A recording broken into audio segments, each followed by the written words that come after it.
បាទឥឡូវខ្ញុំយកអា17 trên 5 បាទយកអាក្រុមហ៊ុន Umalet យកមកធ្វើតេស្ត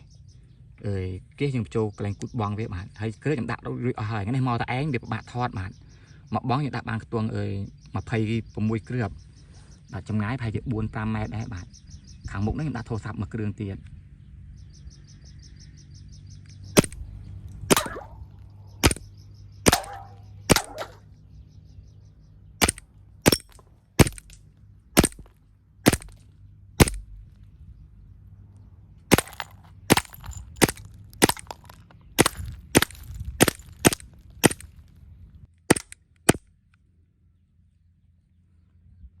បាទកាលណាយើងបាញ់អស់គ្រឿងវាចាប់ស្លាយបាទ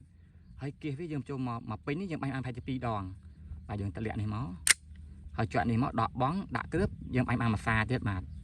តែមួយនេះស្អាតរូបរាងដូចស៊ីន100 តឹង 100 បាទ17 trên 5 ស៊េរីថ្មីបាទ2025បាទថ្ងៃនេះមានអវ៉ាន់ចូលបាន6ឈុតបាទ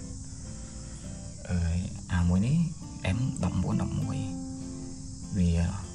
ទូវាដៃសតបាទហើយអាមួយនេះវានេះបាទក្លាក់មក26 trên 5អាមួយនេះទូចបាទនេះទូចខ្លីស្អាតបាទ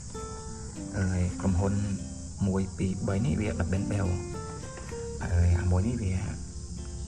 ក្លាក់19 trên 4វារាងធំជាងអា26បន្តិចបាទ3នេះក្រុមហ៊ុន10 bên bell ដូចគ្នាតែអានេះវាមក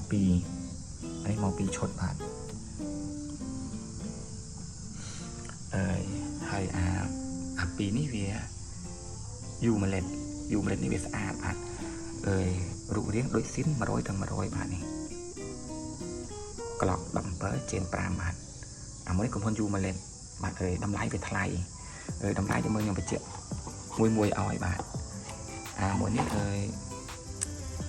19 trên 4បាទមួយនេះនឹងទូចបាទទូចបន្តិចខ្មៅសស្អាតក្រុមហ៊ុន Umalet នេះវារូបរាងដូចអាស៊ីន100 ទៅ 100 បាទ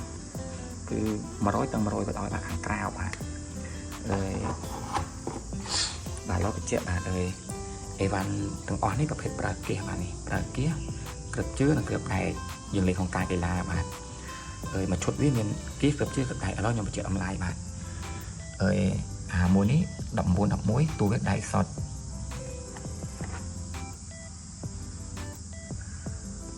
បាទទូវាដៃសតមួយឈុតវា180បាទល្មម160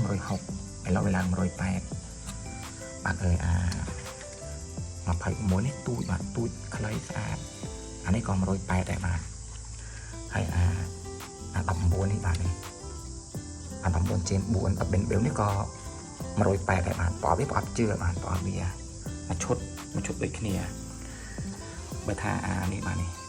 អា17 trên 5ហើយនឹងអា19 trên 4នេះវា280មួយឈុតវា280បាទមួយឈុតដូចគ្នាបាទមានគៀសគ្រាប់ដែក400គ្រាប់និងគ្រាប់ជើ1000គ្រាប់បាទវា280 180 បាទអានោះមួយឈុតវាអានេះចូលអាន2បាទអានេះវាលក់ដាច់ជាងគេល្មមវា160តែឥឡូវវាឡើង180បាទគឺតម្លៃបានតែប៉ុណ្្នឹងឯងបាទ180ហើយនឹង280ជាមួយខ្ញុំនឹងតេស្តអាមួយនេះឲ្យមើលមួយសាទៀតបាទ